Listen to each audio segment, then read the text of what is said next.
ferocious flames, and a fragrant dish. The back of a young chef appears. He was someone with a passion for food, a passion for Chinese cuisine greater than anyone else. Especially among them was the dish his father cooked for him when he was young. "My son, time to eat," his father's voice called out from the kitchen. He eagerly looked at the bowl of food placed before him. It was black bean noodles. That bowl of noodles was a perfect combination of sweet and savory black bean sauce, stir-fried over a high flame, mixed with pork and green onions. His father crossed his arms happily, watching him enjoy the meal. "Is it good, son?" he exclaimed excitedly. "Yes, it's delicious!"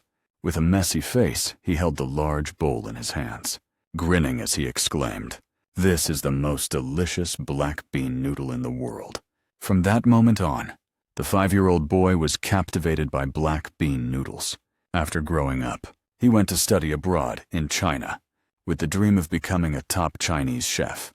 However, things did not go smoothly for him. Colleagues whispered into the head chef's ear behind his back, but he was still naive, thinking that skill and passion were all that was needed to become the #1 chef. The head chef suddenly approached and placed a hand on his shoulder. "Wait a moment, checking connections." He trembled and called out, "Head chef." At that moment, he felt that everything he had once thought was just a naive illusion. The head chef's eyes scanned all over him investigating his connections. It was considered a unique custom in China, one that had existed for a long time as the head chef's arm gripped his shoulder tightly. His words were like a heavy blow, striking him down, causing him to collapse to the floor. He bowed low and said earnestly, "Please give me one more chance, head chef." Now he was aware of the influence of connections in this country. The head chef embraced the other apprentices. He said sternly, "If you have no connections, and you are not working, then go home." The influence of connections here is nearly absolute. The ship's horn blared long across the sea. He stood hopelessly at the deck's railing. Even though the concept of connections exists in any country and in any era, but he whimpered and burst into tears. This was truly too much. His hands gripped the railing tightly, and he whispered, "If I had one wish." Then he suddenly leaned forward, raised his middle finger and shouted in anger, "Unless I die and never wake up again, I wish that I would never have to return to your country again." Losing his balance, his whole body began to fall forward. To his own horror, a strange sound echoed. The crew inside the ship's cabin looked at each other, puzzled. What was that sound? And so on the way back to his homeland, he met with an incredibly ridiculous accident. The seawater slowly swallowed him whole. His last bit of consciousness urged him to remain calm. Then something caught his attention. A massive whale suddenly surfaced, startling him. Facing its eye, he stammered, even in his thoughts. A whale? He still could not even believe that what was happening was real. Before the whale's enormous mouth, he tried to calm himself, thinking the whale was just curious. He did not know if this was a dream. The whale suddenly opened its mouth, pulling him inside. He panicked and tried to swim away. He thought in disbelief, if only things had not happened this way. The great whale clamped its mouth shut, swallowing him inside. Until the very end, he thought. Could this be? It was this world's way of answering your frivolous wish. Or perhaps not. A whale dove deep into the Black Sea, taking you and all those thoughts with it. A bright moon shone upon the river's surface as he opened his eyes. Something was different. He pushed himself up from the shallow water. He let out a gasp and looked at his reflection in the river. The wish had turned him into Lu Tanvan, an ordinary young man from the Song dynasty. He whispered in a daze, "That was not what I meant at all." The sky began to rain. Amidst the mountains and forests, a man with a long scar on his face suddenly appeared. He had a scruffy beard and a sword at his hip. He reached up to adjust his hat. Rain, a rain that was gradually growing heavier. He thought he needed a place to rest. He inadvertently detected the sound of something cutting through the air. He calmly counted the number of people present, surprised to realize there were more of them than he thought. His hand rested on the hilt of his sword. A sharp glint of light flashed. "If I'm surrounded, I must attack." Suddenly, he spotted an inn up ahead. The Hongda Tavern had just opened. lying quietly in the middle of a desolate area. Inside, Lu Tanvan was humming an unfamiliar tune. While wiping the tables and chairs, he happily swept every corner until it was sparkling clean. He carefully cleaned every utensil in the kitchen. He was so happy he could not stop smiling. It was because after being reborn in Lu Tanvan's body, he had sold all his assets and started a business. He carefully wrote the words, "Grand Opening." The Hongda Tavern was finally in business, with everything he had saved up. The inn was important to Lu Tanvan. It had been reborn along with him. The door was pushed open. Lu Tanvan looked at the person who appeared behind the door. He was delighted as the inn welcomed its first guest. He was delighted as the inn welcomed its first guest. He was delighted as the inn welcomed its first guest. You warmly welcomed the new guest, but he ignored you. He glanced around the inn, then slowly ordered his food, steamed buns and a gourd of wine. You felt awkward being ignored, but still answered respectfully. You thought about the responsibility of an innkeeper, to serve with diligence. "Please wait a moment, sir. I will bring it out right away." The guest placed 3 taels of silver on the table, which surprised Lu Tanvan. Not just the silver, the guest also placed a sword down, making him jump. Seeing the items placed on the table, Lu Tanvan recoiled, his mind filled with questions. 3 taels of silver and a sword on the table. You avoided the guest's intimidating presence, saying with a tremble, "I cannot." The inn suddenly began to shake, as if there was an earthquake. He reached up to lower the brim of his hat, his hand holding the sword tightly. For an inn to suddenly appear in the Central Plains, isn't that precisely the matter at hand? The shaking grew more and more violent. You were frozen in fear. He continued to speak. "Just consider it a price to spare your life." The ceiling was shattered by someone from above. A figure in yellow robes with an iron saber landed amidst a cloud of dust. Lu Tanvan wailed, "Oh, my ceiling." The door was kicked open, flying right into you. A group of men in matching uniforms rushed in aggressively, shouting, "Charge." Then they stormed into the inn. He looked at the men who had just burst in, drew his sword from its sheath, and said coldly, "Too late." Before the words had even left his mouth, he swung his sword in a single motion toward the charging crowd. Standing in the same direction, Lu Tanvan flinched in terror. Fresh blood splattered all over the guest's hat. He let out a smile, finishing his interrupted sentence. "Congratulations on the opening." The assassin stared blankly at his severed wrist. After coming to his senses, the entire group, including Lu Tanvan, screamed in terror. This single sword strike enraged them. "Move aside. Kill him. It is just that one man." The scene was chaotic. Lu Tanvan could only cover his head and lie on the ground. Looking at what was happening, he remembered what the man had given him. Broken tables and chairs and splattered blood were everywhere. Lu Tanvan helplessly mumbled, trying to stop them. He watched the 3 taels of silver roll in front of him as a realization dawned. It turned out that 3 taels of silver and a sword meant that in the world of martial arts, the bloodshed would not stop for even a single day. The destruction of the inn made his heart ache. "I am sorry, but it seems my business must come to an end now." Slowly he sat up from the ground. Lu Tanvan looked toward the troublemakers. "Kill him. Everyone charge at once." His mind slowly registered it. Over there was the figure in black running towards the kitchen. Behind him the one in yellow gave chase.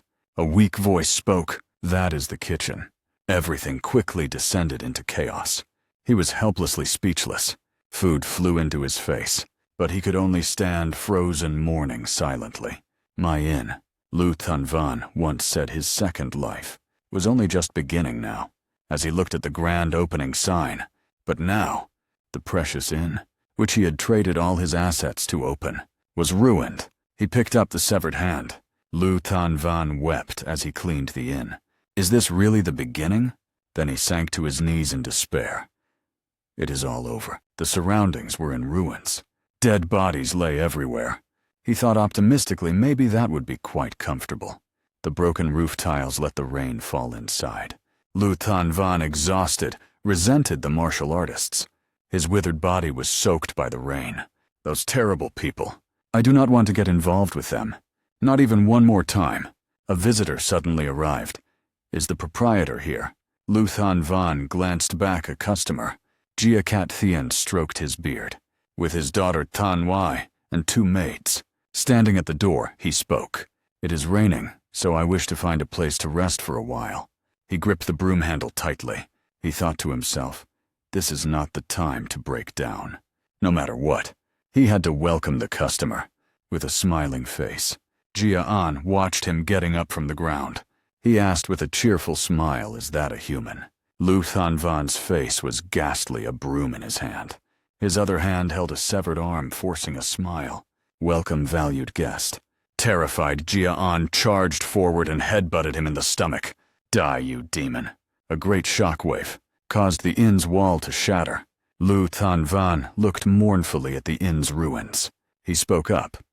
So this is why everything was destroyed like this. Jia Cat Thien stroked his goatee. He fanned himself with the fan in his hand and spoke. That attack just now was merely to protect us. I hope the proprietor can forgive my young ones. The broom handle was broken. Lu Than Van, with bleeding lips and a battered body, replied, yes, it is nothing. Jia An, holding a large table beside him, also spoke up. Proprietor, please forgive me. Then he let out an ah and explained.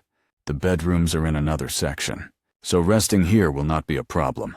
He stood amidst the chaotic scene of fallen and broken furniture. He said calmly, but the ingredients are all ruined, so we must have our meal outside. Jia Cat Thien replied, that is fine, but the owner need not worry about the food.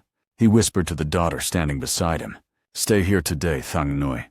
She glanced at her father and replied, yes, father. Lu Than Van looked up at the father and daughter. Then I will go and prepare the meal right away.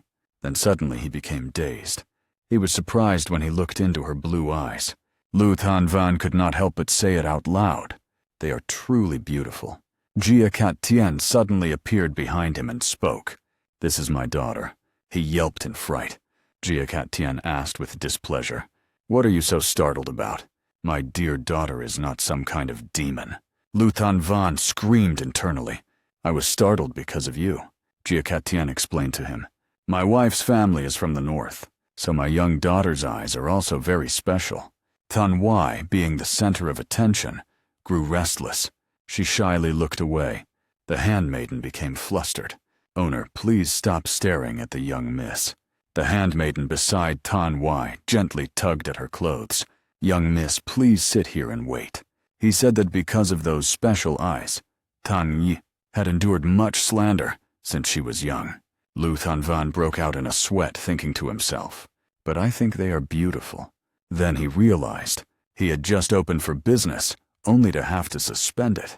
He could not afford to lose this customer. He knew things could not go on like this. Therefore he bowed his head before her and spoke sincerely. Young miss, I have something to say. Tan Wai was startled by his action. He thought he must clear up the misunderstanding that had upset her.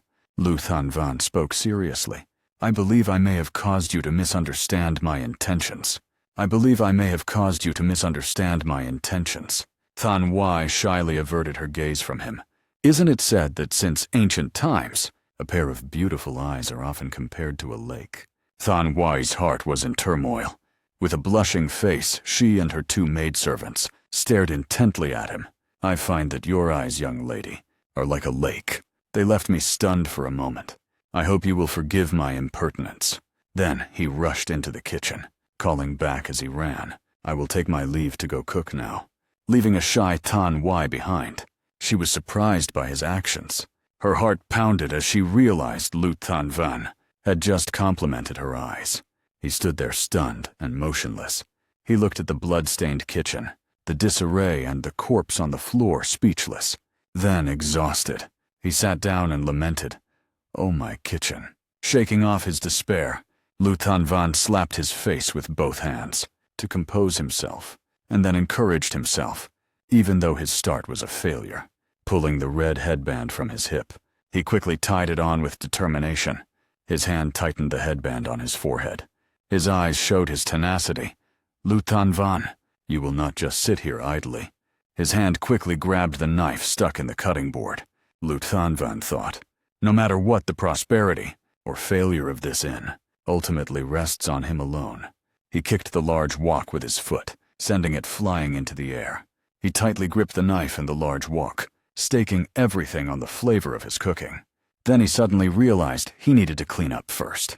Outside, the rain fell relentlessly. The guest whimpered from his empty stomach. Jia Cat Tian and his child watched her sprawled across the table. Crying from hunger, the maidservant beside her hit her hair bun. She said coldly, "You will not die." He mumbled to himself, wondering why the food had not yet arrived. As he spoke, a scent suddenly wafted over. The strange, fragrant aroma stimulated his sense of smell. He was curious about the strange scent.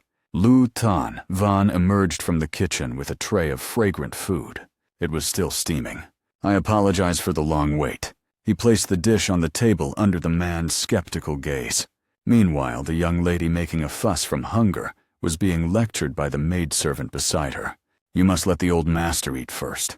She urged impatiently. "Hurry up, proprietor." Jia Katian looked apprehensively at the bowl of food before him. He hesitantly asked Lu Tanvan, "What in the world is this, proprietor? Did you not clearly say it was noodles?" With a mysterious expression, he picked up another bowl of noodles. He answered him, "Of course, but this is no ordinary kind of noodle.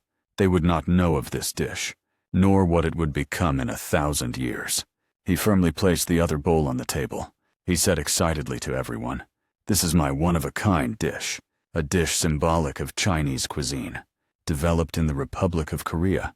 From the eastern coast," Lu Tanvan proudly announced, "this is black bean sauce noodles." Jia Katien spoke up, proprietor. He spoke with hesitation. "I understand that your situation is very difficult, but," he said, assessing the bowl of noodles on the table, "for a dish to be this pitch black." Jia Katien was doubtful. "It looks as if it has been burnt." Lu Tanvan gently shook his head. He explained kindly, "If this dish were inedible, I would not have served it. So please everyone try it first." Amidst the quiet atmosphere, he explained kindly, "If this dish were inedible, I would not have served it. So please everyone try it first." Amidst the quiet atmosphere, Jia An suddenly trembled and spoke. "This is delicious," Jia Katien said in surprise. Her eyes lit up as she spoke excitedly. "It is both sweet and delicious." Then she said to him, "You should try it too, sir." Beside them, a Huan continuously shoveled noodles into her mouth. She spoke in disbelief. My body is moving on its own." Next to them, Jia An was also heartily enjoying the food. Their reactions made him hesitate. Staring at the bowl of noodles, he thought to himself, although this dish looked very strange, but its flavor was irresistible. But a Huan's voice rang out again. "This flavor is dangerous." It is as if Liu Thanvan flinched when he heard what a Huan said next, as if it had been drugged, a flavor that could be addictive. His face darkened, and he quietly clicked his tongue and thought, "Have I been found out?" He had indeed secretly added seasoning powder to the dish. He had made the sweet soybean paste by grinding soybeans and wheat, then mixing them with salt to let them ferment. But the black soybean paste could not be completed if it lacked caramel sauce, something that did not exist in this era. Liu Thanvan knelt on the ground. Tears spilled from his eyes. He looked at the pile of ingredients on the floor. This is not the right taste. He could not bring out the flavor of the black soybean paste, with only natural flavor enhancers, such as glutamic acid, found in soybeans and wheat. So to overcome that shortcoming, he thought of something else, kelp, which has a high content of glutamic acid, the highest among all foods, and shiitake mushrooms, which contain another kind of flavor enhancer, guanylic acid. By drying these two natural seasoning powders, these ultimate ingredients, and then fermenting them into a powder, Lu Tanvan had turned them into a feast of enticing flavors. Looking at the glistening black noodles, Jia Katien hesitated. His sauce-covered hand rose slightly. He thought that if he were to borrow a term from the martial world to describe the black bean sauce, only one word could possibly do it justice. Watching Jia Katien lower his head to taste it, he felt a bit of confidence. His eyes widened in surprise at the taste of the strange noodles. Jia Katien and Lu Tanvan had the same thought at the same moment. They both thought this sauce deserved to be called the heavenly demon sauce. He slurped the mouthful of noodles with wild abandon. A strange sensation traveled from his taste buds to his brain. Jia Cat Tian tilted his head back, slurping the noodles in. Lu Thanvan smiled faintly. What Jia Cat Tian was doing was completely natural. The bowl of black bean noodles was more than half empty. Jia Cat Tian was ecstatic, marveling at the rich variations of its thick chewiness and sweet flavor. He tilted his head back, his eyes lost in ecstasy from the lingering taste of the noodles, steeped in the flavor of pork. Jia Cat Tian felt as if he were bathing in the sweetness of the black bean sauce as satisfaction enveloped his entire body. This dish, he thought, was truly heaven. A flock of birds in the forest was startled, flying up into the gloomy sky. The servants and maids nearby stopped eating. Tan Wai was also taken aback by her father's reaction. He rubbed his belly in satisfaction, panting heavily. Black bean sauce was smeared all over him. Jia Cat Tian suddenly came to his senses. He quickly reached out to straighten his clothes and cleared his throat lightly. Those present tried to ignore his actions. Seeing Jia Cat Tian's expression, Lu Thanvan knew he had succeeded. Then he was surprised to notice something. Tan Wai was still silently staring at her bowl of noodles, which made him wonder, why had she not taken a single bite? He curiously asked her, "Why aren't you eating, young miss?" Lu Thanvan asked with concern. "Or perhaps you are feeling unwell." Tan Wai hesitated shyly. "It's not that, actually." Jia Cat Tian looked sadly at his daughter. He pushed the empty noodle bowl aside. He gently called his daughter's name.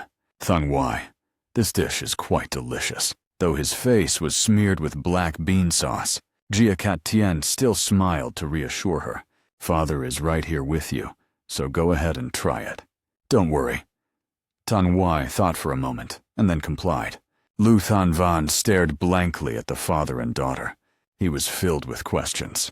"I wonder when napkins were invented." She slowly lifted her veil. Lu Thanvan's eyes widened in shock. Her face was revealed from behind the veil. He stammered in confusion. What is wrong with her lips? His face was filled with shock. His eyes showed clear disbelief. Jia Cat Tian suddenly appeared out of nowhere. He suddenly spoke. "It seems you are quite surprised by my daughter." Lu Thanvan jumped in shock, thinking to himself, "I was surprised because of you." Looking at Tan Wai, enjoying the black bean noodles, Jia Cat Tian gently explained. "She has suffered from a strange illness since she was a child, which is why she is like this." Hearing this, he showed that he understood. He watched Tan Wai gracefully tuck her hair. He continued to explain. "Because the illness has worsened recently, we are on our way to find a skilled physician." He wished sorrowfully, "It would be wonderful if we could meet a skilled physician this time."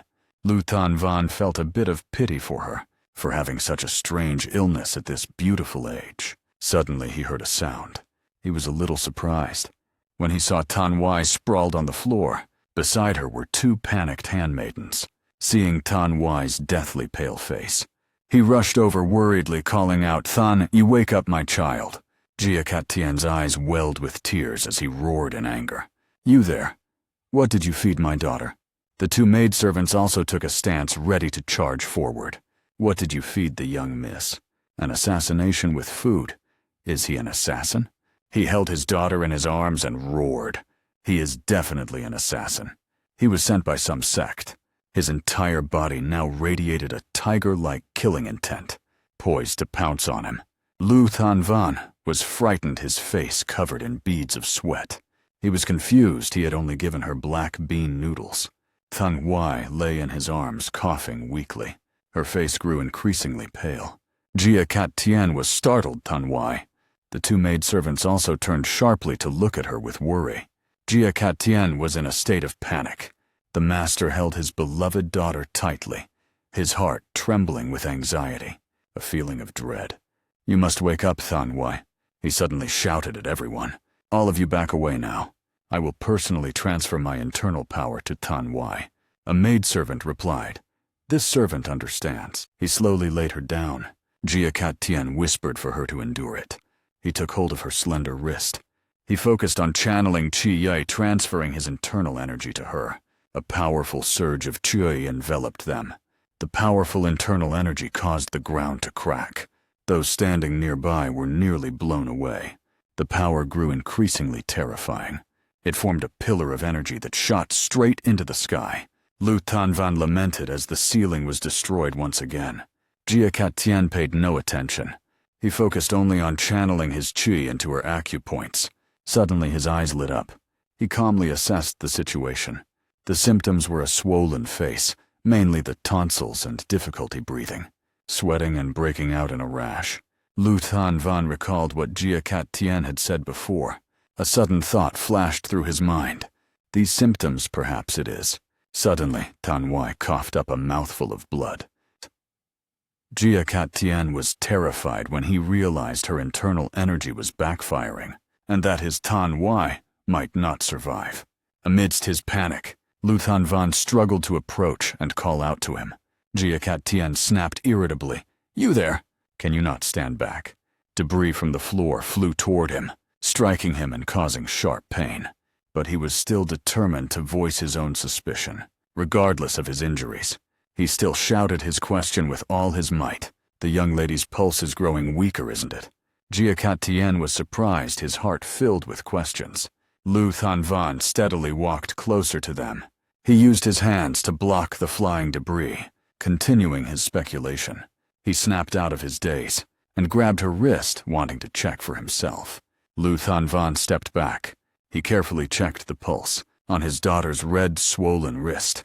The ferocious flow of energy gradually calmed.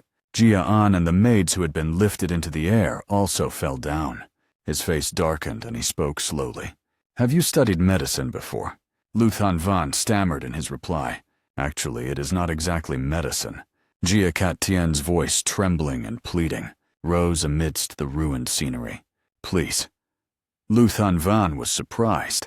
He sat on the ground, tears streaming down his face, begging helplessly, "Please save my daughter." Evening twilight slowly fell upon the tiled roof of the inn. Lu Tanvan brought a basin of water, along with a cloth placed beside it.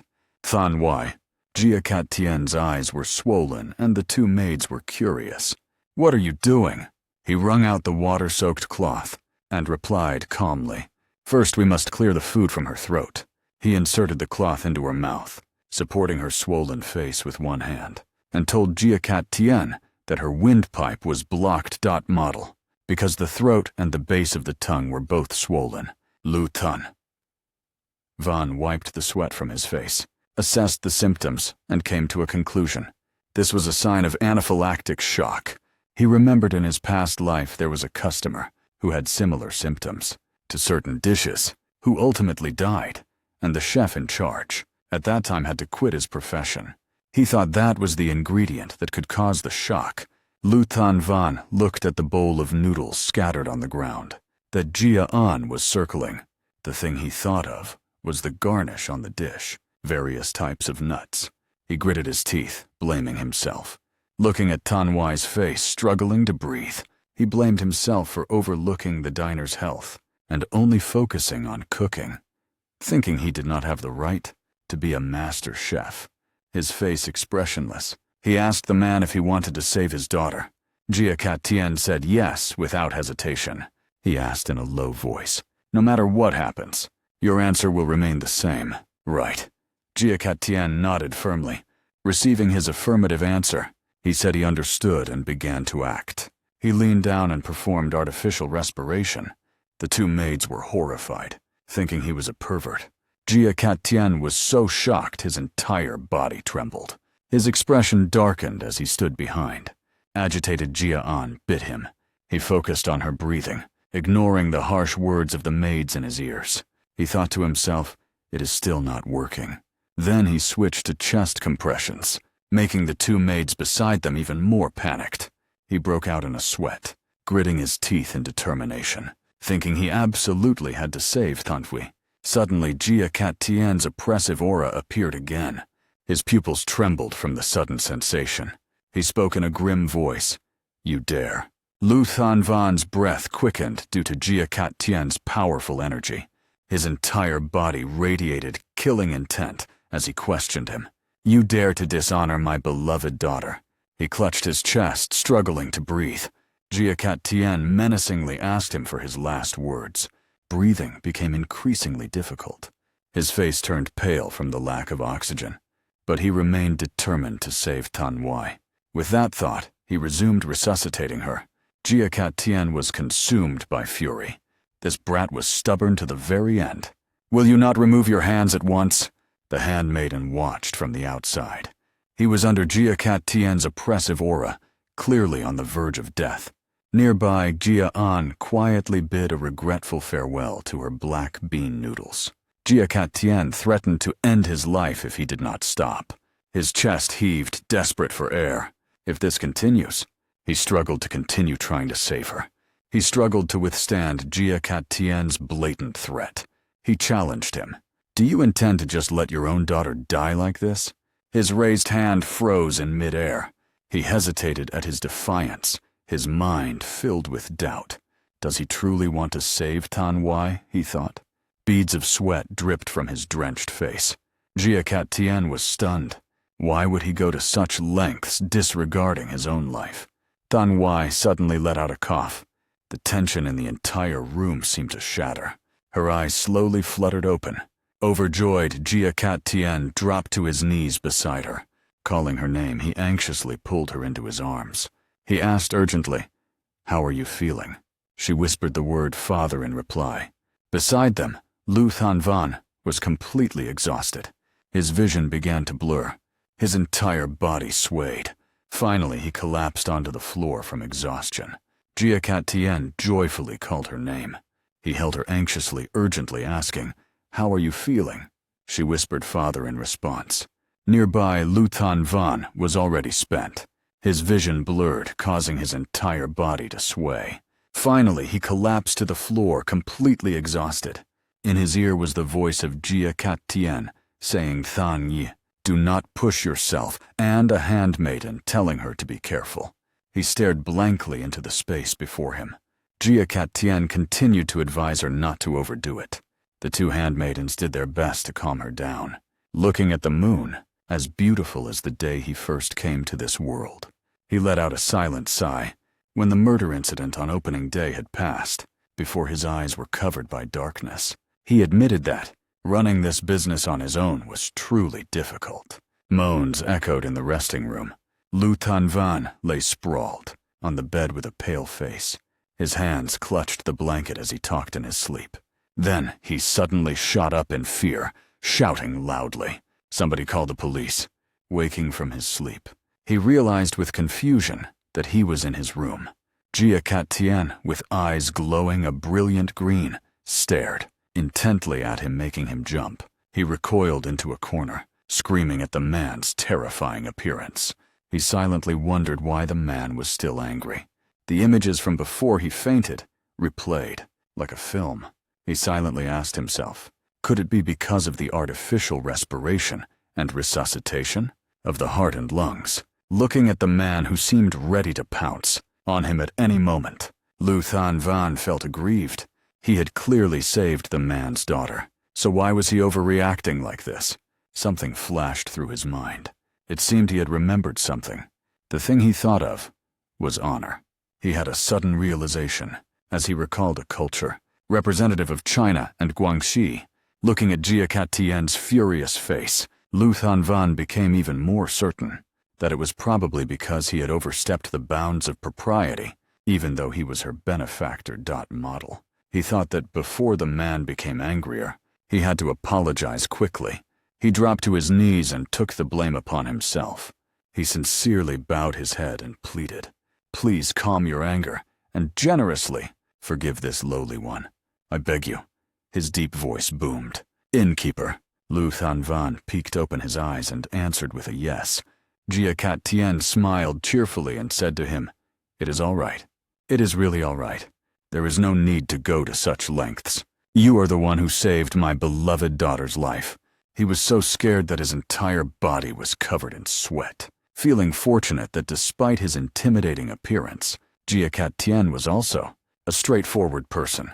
He sat by his bed, stroking his beard, and said with satisfaction, "Now that it has come to this, our fateful connection must not be an ordinary one. Let us greet each other formally." Then he introduced himself. "I am the head of the Jia Cat clan." Lu Thunvan was stunned as he continued.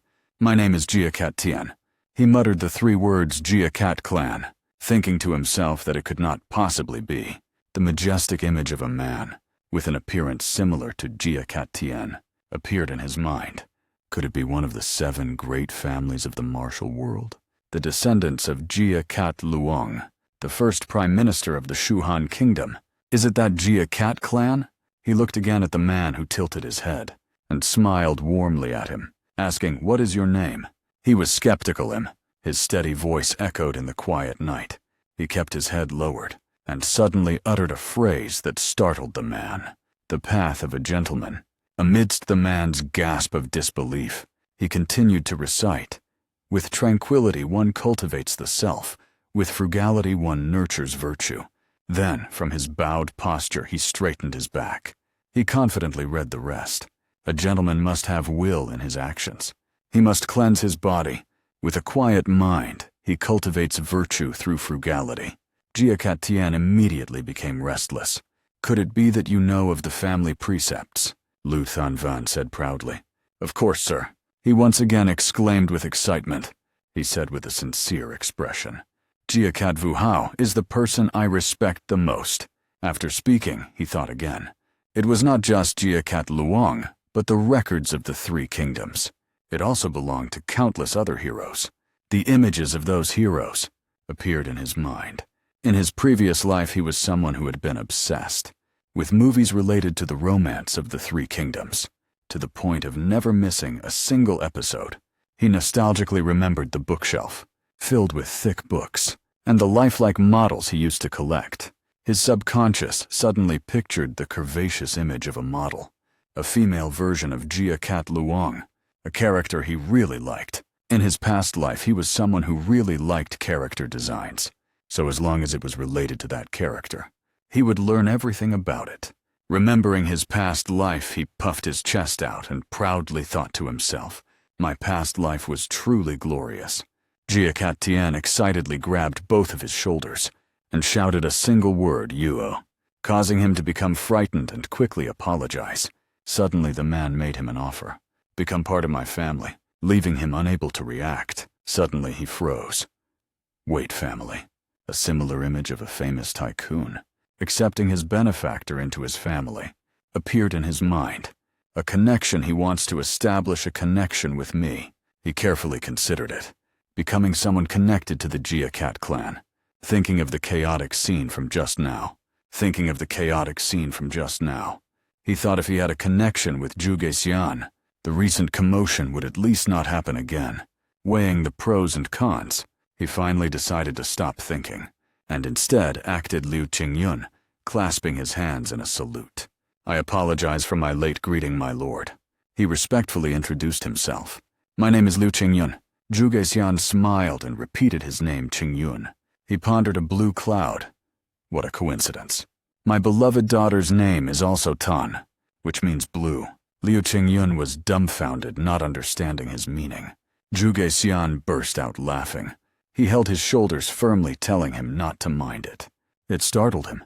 He gently and slowly embraced him, saying, "Although our first meeting had many misunderstandings, but from now on you have nothing to worry about, because from this day forward, you are a member of my family."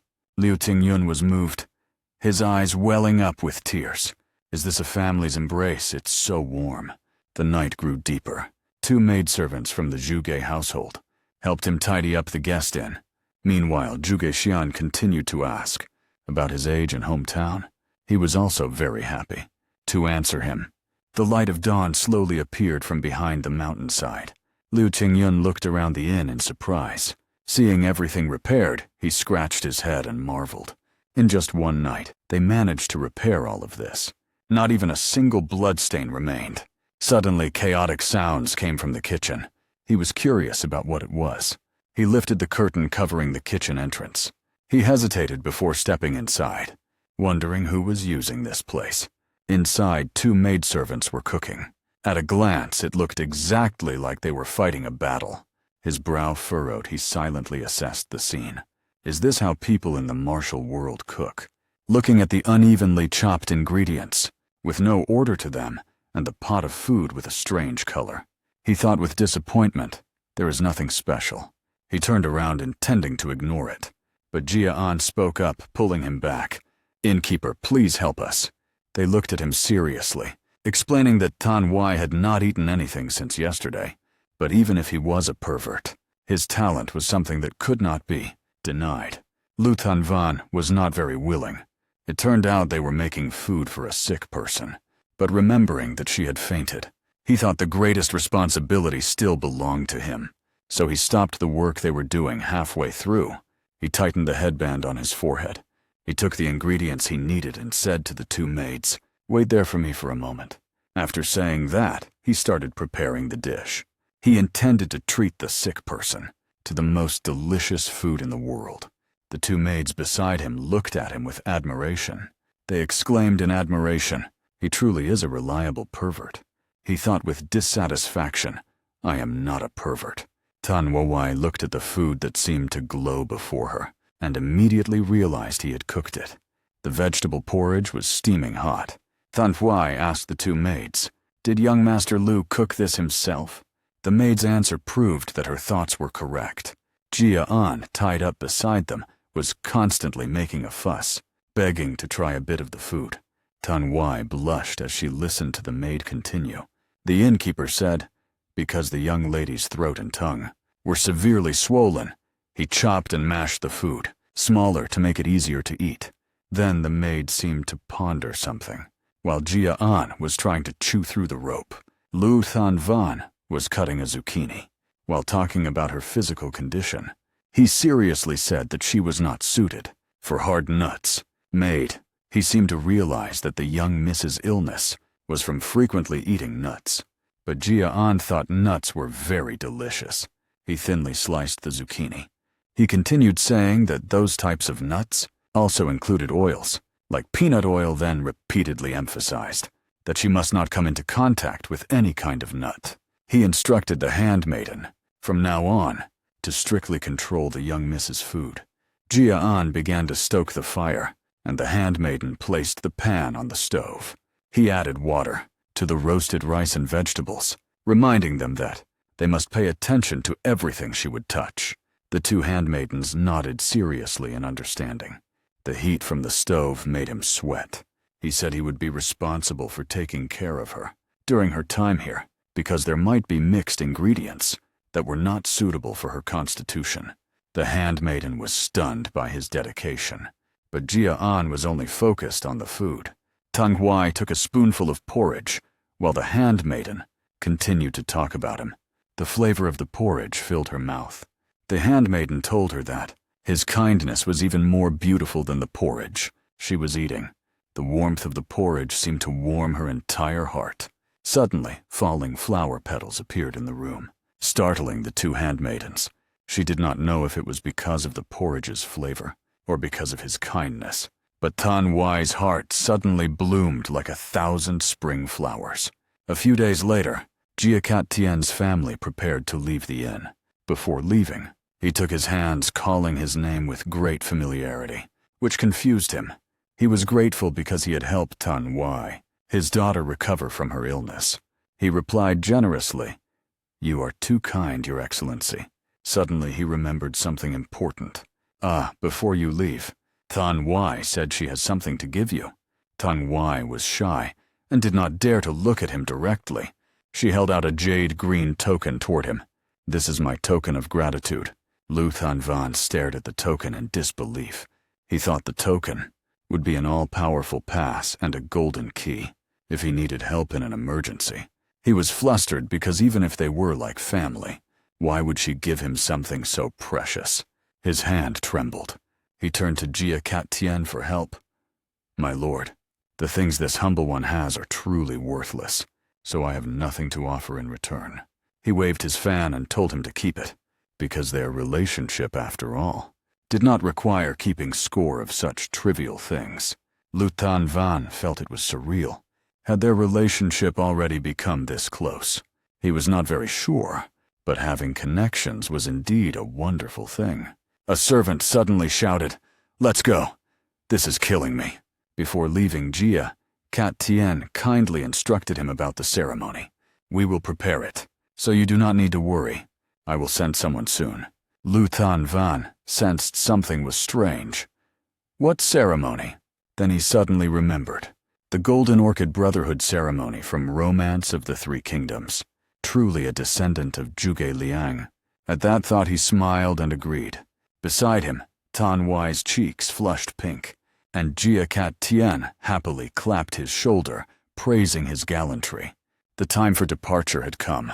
He politely reminded the family to travel safely. Looking at their departing figures, he waved, saying he would see them at the ceremony. Without turning back, Jia Cat Tien spoke to his daughter. "We must hurry." Tan Wai, understanding his meaning, obediently agreed. Lu Tan Van was still enthusiastically seeing them off.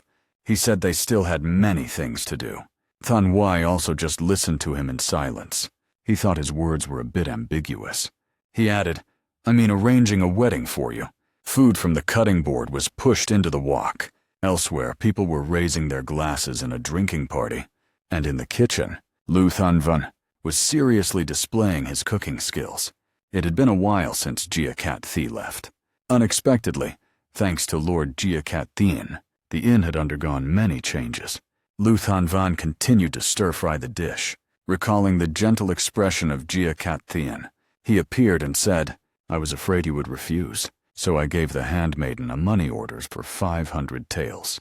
Also, my handmaiden will stay at your place for a while. If you get too busy, you can have the girl lend a hand." As for Lu Tan Van's expression, when reading the letter he left behind, he was so moved that tears and snot ran down his face.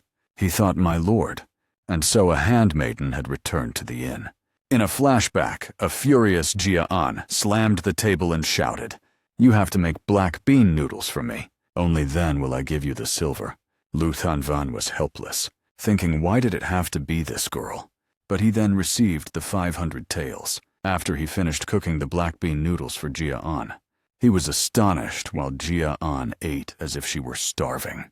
Upon receiving that money, Lu Tan Van renovated the inn. Hongda Tu Lao was upgraded to version 2.0. At this moment, Lu Tan Van placed the dish down, humming in appreciation. "The food is here, stir-fried pork with chives." But he looked around blankly. Where are the customers? There was not a single person around. Meanwhile, the maidservant, Jia An, asked, "Is that food? Bring it here quickly." Lu Tan Van thought to himself, why are there no customers at all? He lowered his head, afraid and worried. He spoke with trembling, pursed lips. "At this rate, I'm going to go bankrupt. I'm about to spend all the money my lord gave me." He was so distraught he turned pale. He wondered what the problem could possibly be. But in contrast to him, the person next to him quickly stuffed food into his mouth and spoke. "There's nothing wrong with the food." Suddenly a hand pushed the door open forcefully as someone shouted, "Is this the Hongye Inn?" Hearing this, Lu Tan Van happily turned his head and thought, "We have a customer." Then he also hurried to say aloud, "That's right, please come in." But he was cut short there. Heavy footsteps marched into the tavern. It was a group of soldiers. Their faces were serious and fierce. Naturally, Lu Tan Van was frozen by the scene before him. But then he regained his composure and hurried forward to welcome them. "Please come in. You gentlemen can sit at any empty table." As for Jia An, she was not as enthusiastic as when she was eating. She just said coolly, "Get in line." But a man with a large egg-shaped head suddenly poked his head out and asked, "Are you Lu Tan Van?" Hearing the question, he replied cheerfully, "Yes. Sir, since you are with a group, please place your order." But contrary to that friendly welcome, a rope was tied tightly around him. As for Jia An on the side, she was tied up and thrown down next to him. Lu Tan Van was pushed to his knees. He only had time to let out a gasp of shock. His eyes were bewildered, not understanding what was happening. Some time later, in Sichuan City with County Magistrate Tam Vu, a fat, gluttonous man was gnawing on a drumstick. He had 3 small tufts of beard and asked, "Is it this guy?" The egg-headed man replied respectfully, pouring him wine. "Yes, that's him." Lu Tanvan was tied up and kneeling below, still completely confused. At that moment, the man with the egg-shaped head whispered softly into the bearded man's ear, "I have chosen a suitable target." As it turned out, the bearded man was the county magistrate of Tam Vu, named Bo Dai Luan. He grunted once, expressing his doubt. Hearing this, Lu Tanvan quickly spoke up. "It seems you have misunderstood something, sir. I have not committed any crime at all." The guard, seeing him shout at the magistrate, slammed his staff on the ground and yelled silence. The man with the egg-shaped head continued, "The inn looks prosperous on the outside, but he has no connections or any powerful backing. If you charge him with a crime, you can eliminate him." Bo Dai Luan continued to eat, mumbling a few sounds of approval. Then he slammed his noodle bowl onto the table and yelled, "Then quickly issue a verdict and carry out the sentence for me." Upon hearing this, the man with the egg-shaped head quickly unrolled a scroll and shouted loudly, "Criminal Lu Tanvan, listen closely. You conducted business without reporting to the county magistrate, committing the crime of tax evasion." While Lu Tanvan stared blankly, the man continued to read, "The crime of not registering a business for a tavern and eatery." Hearing this, Lu Tanvan was completely bewildered. A tavern, an eatery, what was this about? Finally, the man with the egg-shaped head shouted, "Throw him into prison immediately and confiscate all his assets." Lu Tanvan was stunned. He shouted helplessly, "This is outrageous." But as soon as he spoke, a foot kicked him squarely in the back. The same guard from before pressed his foot onto Lu Tanvan's back, pinning him flat against the ground, and yelled, "Silence." A command token fell in front of him. Bo Dai Luan held a steamed bun in his hand and said, "Enough noise, throw him in." But he stopped right there. He looked down in surprise, seeing the command token that had fallen on the ground. He frantically shouted to wait. He was in such a hurry that he stumbled forward, picking up the command token to inspect it. He stammered in panic. Where did this come from? Anyone could see that Bo Dai Luan was trembling with fear. He tried to compose himself and said, "If you dare to lie, then I will have you beheaded, not just thrown into prison." He yelled, "Speak now. Did you steal it, or was it given to you?" At this moment, Liu Qingyun, who was kneeling on the ground, also said sincerely, "This was given to this humble one by a guest at the inn, directly." He said it was a token to prove his family's identity. Hearing this, Bo Dai Luan snatched the staff from the guard beside him. He snorted and said loudly, "We shall see."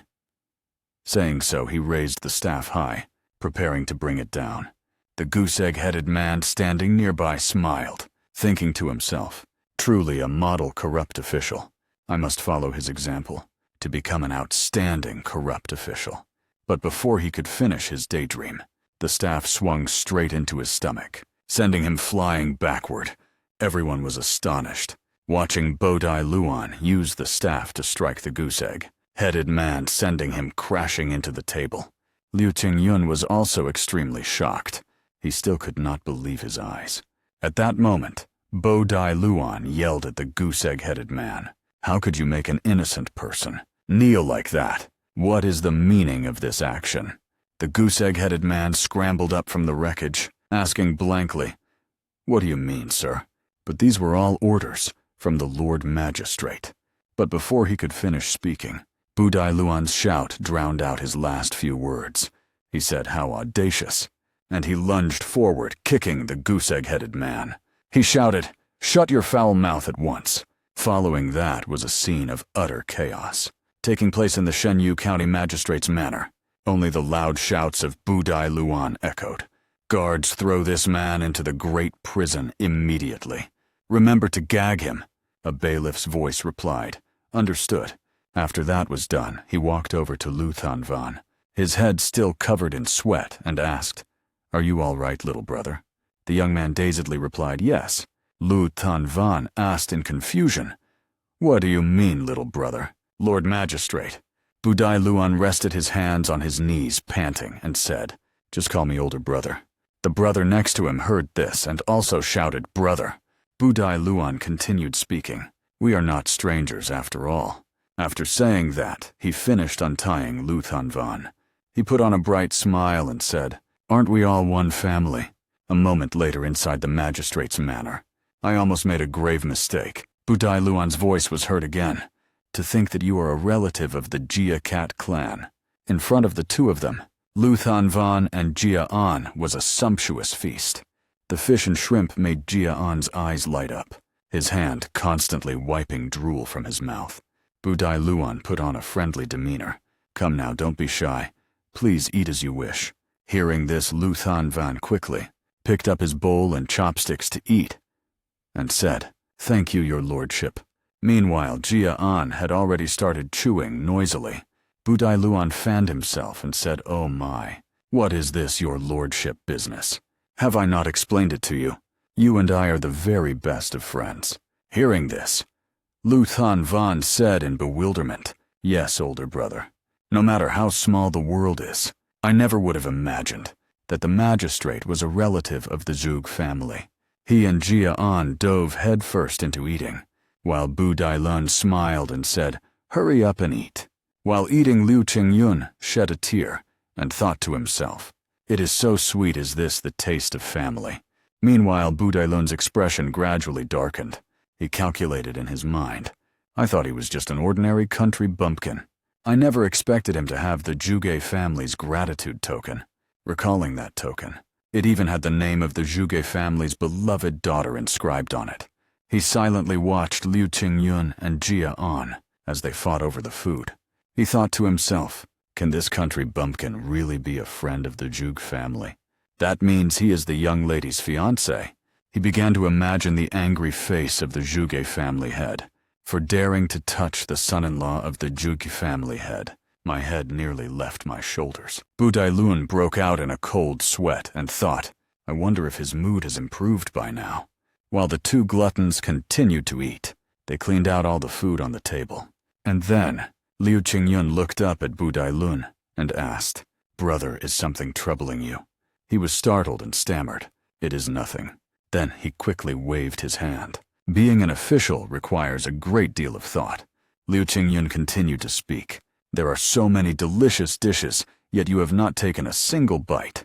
Budai Lun hurriedly explained, "You seem to know a lot about cuisine, little brother." "That is right. You run an inn, don't you?" He continued to speak. "These Sichuan dishes may seem delicious, but they still cannot compare to the food from my hometown." His face grew a little somber as he said, "I still miss it from time to time." The scene changes. An image of birds flying across the sky. The sound of flowing water filled Budai Lun's mind. He said it reminded him of our old hometown. His hometown of Guangdong, famous for its vast, endless sea, fierce and with incredibly abundant seafood. It is strange that whenever I gaze at the sea, I feel an urge to make a vow that someday I will surely succeed and rise in rank. The memory returns to when Budai Luan was 21 years old, a handsome young man with great ambition. That person said, like the vast ocean that embraces all, I will become an official, embracing the people with all my heart. Returning to the present, Budai Luan said, I was a foolish youth then, who did not understand the ways of the world. Unbeknownst to him at that moment, in Liu Qingyun's mind, he was thinking about that very hometown of Guangdong. Then he slammed the table, stood up and said, Brother. Budai Luan was startled, his expression a little fearful. Huh, what is wrong, little brother? Liu Qingyun had just finished tying his headband, speaking with confidence. To repay this warm hospitality from you, brother, this little brother will cook for you a delicious and simple meal. The image of a traditional building with architecture of Korea appeared. At the same time, a voice rang out. Fire the rubbing of hands and agility. The boy with 2 top knots hastily counted 1, 2, 3, then lit the stoves with great vigor. Determination made his eyes shine. With a solemn expression, he brandished a knife and said, All right, let us begin. First is to prepare the ingredients. As he began to slice the meat into even pieces, a brilliant light emanated all around him, revealing his spirit and burning determination. And then 2 servant girls appeared, asking, Who could that be? He continued to cook the fire strong and steady. The food in the wok was a beautiful, tender, golden brown. They continued to gossip about him, saying he was an acquaintance of the county magistrate. They wondered why he was cooking here. Then he wiped the sweat from his forehead. Oh, his name is Liu Qingyun. Jia An gossiped with the two maids. He is famous for being the biggest pervert in Shenwucheng County, here in Sichuan. But his cooking skills are not bad. Liu Qingyun stood behind them. His limbs trembled, and his face darkened as he thought, "Do not spread such baseless rumors." He wiped the sweat from his forehead, sensing he had just enough side ingredients. He recalled the symptoms he had just seen in the magistrate. He guessed that perhaps he was homesick. If it was a dish that reminded him of his hometown, it would become a source of comfort. But the problem was the geographical location, because this place was Sichuan, a long way from Guangdong. Far from the sea, it was not easy to find seafood. He picked up a basket of freshwater crabs and shrimp. Although it was a pity, at least I will prepare ingredients that are similar from freshwater sources. Field crabs would substitute for the sea crabs. Instead of lobster, he used giant freshwater prawns with their claws removed. Instead of sea mussels, he used freshwater mussels. The wok flared up and he picked up a handful of ingredients. While cooking the seafood in the broth, he added chili peppers, a spice that provided a rare heat in this era. He dropped in a handful of spices, including Sichuan peppercorns, macao and dingjiao, into the fragrant broth. Then he fried them with green onions and garlic in rapeseed oil to make a spicy oil, as a substitute for chili oil. He stared intently into the pot of broth. Ma means the numbing spiciness on the tip of the tongue. La means the natural fiery heat. The mala flavor is a captivatingly numbing and spicy taste. Liu Qingyun skillfully tossed the wok containing the broth. His solemn face was full of determination. With just the Sichuan peppercorn oil, this dish will reach another level. Behind him, Jia An was secretly eating a shrimp. The two maids blushed as they looked at Liu Qingyun. His wok skills were truly impressive. Golden yellow noodles were dropped into the wok. The thick red Sichuan peppercorn oil was poured, and the ingredients had been prepared beforehand. Just as Lu Thanvan finished pouring the peppercorn oil, the wok burst into flames. The fiery flavor of mala would eliminate the earthy and fishy odors, characteristic of the ingredients. The two ladies closed their eyes tightly, inhaling the fragrance and praising it. They thought to themselves, how can it be this captivating? Lu Thanvan focused on his dish with a cool intensity. The two ladies behind him blushed and drooled, holding their cheeks while praising him endlessly. So skillful, so intense. His hair fluttered gently. He smiled slightly. This is perfect. Lu Thanvan presented to the magistrate a bowl of fragrant steaming noodles. This is a small token of sincerity I wish to offer you. The magistrate looked at the large bowl of noodles, beautifully arranged, and let out a sound of surprise. The magistrate stroked his chin, looking at the unfamiliar noodle dish. This is the first time I have seen this dish. What is its name? The little brother drooled with desire. Give me a bite. Lu Thanvan stood and explained. This is I do not know if I am mistaken. But it seems you deeply miss your hometown of Guangdong. The magistrate scooped up a spoonful. He continued to explain. This is a dish where I have tried to imitate the flavor of your homeland, as closely as possible. He clasped his hands with spirited confidence. The dish is called Guangdong Mala Spicy Stir-Fried Noodles. That is just seafood ham. The magistrate's face darkened as he brought the spoon to his mouth. He scoffed inwardly. The noodles from an inn on the verge of bankruptcy. How could they possibly satisfy someone accustomed to eating rare delicacies, like myself? But as soon as he took a taste, the magistrate had to change his mind. He was stunned, looking at the glowing bowl of noodles. What is this? This is no simple dish. It was just an ordinary dish, a seemingly simple bowl of noodles, yet it made the magistrate recognize his hometown of Guangdong. Lu Thanvan smiled with satisfaction. Then enjoy your meal. The magistrate ate while sobbing. He ate with all his might, sweat dripping from his head. The force of his eating stirred up a whirlwind. Lu Thanvan and Jia An watched in awe. His appetite is truly terrifying. He slurped the noodles loudly. The wind was so strong that Lu Tanvan had to cover his face, thinking, "Is this the face that annihilates all noodles?" While he was eating, a noodle suddenly connected to the other side. The person sitting opposite him was also holding a noodle in their mouth. The magistrate was lost in thought. "Who are you?" The person sitting opposite him was unexpectedly the magistrate from 25 years ago. The magistrate from 25 years ago criticized him. "Oh, it's not just your appearance that has changed. Getting rich by oppressing the people. Is this really me? No. Is this the person we once wished to become?" The magistrate dismissed the accusations. "I don't want to hear a lecture from a brat who doesn't know how harsh the outside world is. If you have nothing in your hands, then you cannot do anything at all." He slurped up the last noodle, pointing his finger. "Let me tell you, you naive, impulsive brat, not even a single noodle should be wasted." The eyes of the magistrate from 25 years ago grew dark. He placed his hand on the magistrate's cheek. "Do you really think that way?" The old magistrate blushed as he realized what he longed for was not the taste of his hometown, but his own younger self. The entire hall lit up brightly. Jia An stared wide-eyed at the scene. Lu Thanvan stuttered, Sir, there is not a single noodle left in the bowl." The magistrate slumped onto the table. "I have eaten very well." He raised his head and asked, "You said this is Guangdong mala stir-fried noodles. Is that right?" Opposite him, Lu Tanvan answered, Yes. His face was filled with vigor. "This dish has made me think a great deal." He placed a hand on his chest. "The spirit of your culinary arts is truly masterful." Lu Tanvan's face darkened, and he began to sweat. He did not know what he had done. His lordship's sudden admiration is so impressive. The young man standing beside him thought to himself. At the magistrate's hall, under a bright, moonlit night sky, the magistrate was intently writing something. Beside him, an attendant held scrolls of paper.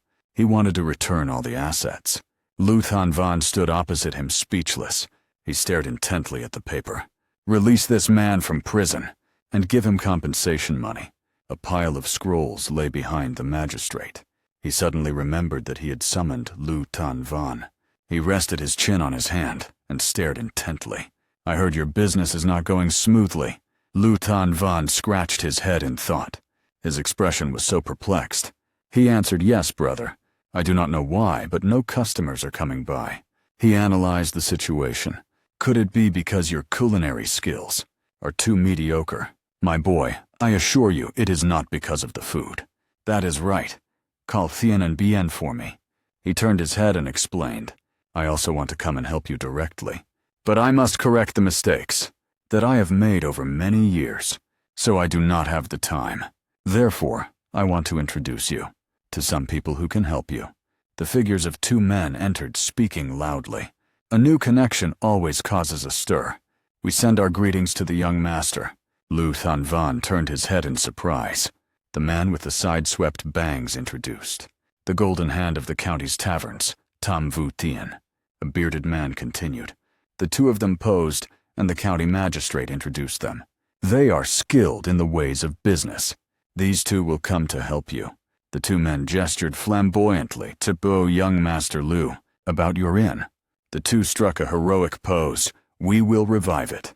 A dark-skinned man faltered. Liu Tanvan was speechless.